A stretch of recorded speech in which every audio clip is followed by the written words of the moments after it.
Jika kita sebagai orang tua sudah belajar ilmu parenting, akan tetapi guru tempat anak kita belajar belum atau tidak sependapat dengan pemahaman kita, bagaimana sikap kita sebagai orang tua? Di sisi lain kita sudah memasrahkan anak kita kepada guru, apakah kita termasuk zalim kepada anak?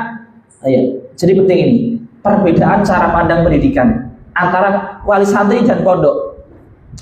Ini saya sampaikan ke wali santri, ke kita, Ustadz Mahfud ya. Jadi ketika anak mondok itu kan harus taat sama guru secara prinsip loh ya. Walaupun nanti kalau ada detail menyelisih agama itu kan pengecualian, tapi secara hukum asal itu kan kita harus pasrah sama guru kita. Saya sampaikan ke Ustadz Mahfud, jika yang berbeda antara kita dengan pondok sifatnya ijtihadiyah, bukan prinsip, toleransi. Karena kita nggak akan bisa menyatukan yang sifatnya perbedaan. Itu biarin, nggak apa-apa. Kan banyak di pendidikan tuh yang sifatnya prinsip, sifatnya ijtihadi, sifatnya adalah debatable. Banyak. Contoh, pondok ini mengedepankan pemahaman, baru nanti hafalan. Pondok ini hafalan baru pemahaman. Saya pengennya hafalan, tapi pondok pemahaman. Jangan didebat. Itu cuma teknis saja.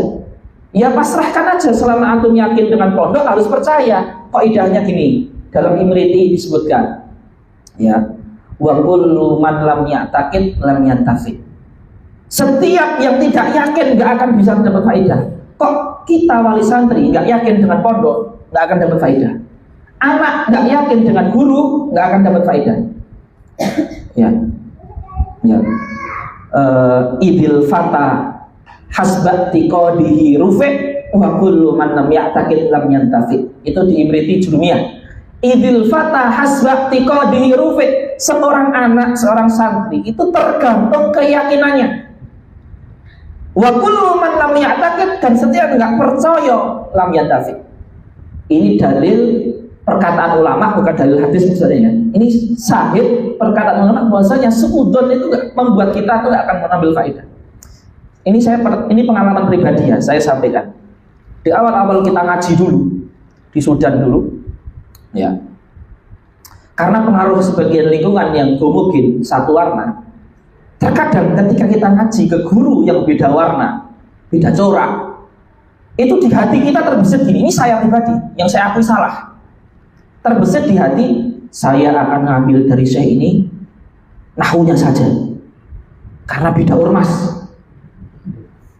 Wallahi, selesai daurah, walaupun kelihatannya pas daurah itu paham, ilmu itu kayak nggak ada.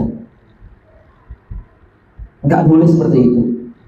Saya mau ngaji sama dia cuma ininya aja, dengan tujuan selain itu dia tuh lawan debat saya, dia itu ahlul bid'ah.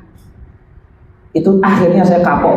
Saya kalau ngaji nggak mau kayak gitu. Semua yang guru saya cium tangannya, saya takzim.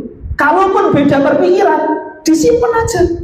Toh juga guru saya nggak memaksa sepemikiran, tapi nggak usah kita tampakkan. Apalagi kita tahdir guru saya, guru kita, gitu loh. Seperti itu.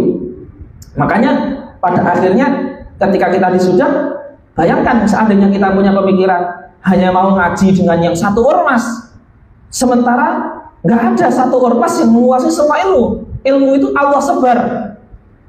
Misalkan yang ahli hadis ada di kalangan Athariyah, Salafi atau Jihadi, Haroki. Yang ahli tasawuf ada yang di Sufi, ahli fikih ada yang di Asy'ari, ahli usul fikih ada yang di Ikhwani, ahli ini ada yang di ini. Bayangkan kalau kita cuma mau ngaji dengan yang satu ormas, misalkan ormas Rifaiyah, misalkan nggak mau yang kalangan lain, kita nggak jadi belajar dong. Makanya akhirnya kita ngaji dengan semua. Kalau Idul Fitri kita suani semua, kalau ketemu kita cium tangannya semua, kalau masing-masing suruh nge-share bantuan kita share semua tanpa membedakan. Ya, soal kita nggak mengikuti salah satu perbedaan pendapatnya, nggak usah ditampakkan, biar guru kita nggak sakit hatinya. Ya, jadi itu penting sekali, ikhwah. Wa kullu man lam ya'taqid lam yantafi. Ini kaidah penting sekali.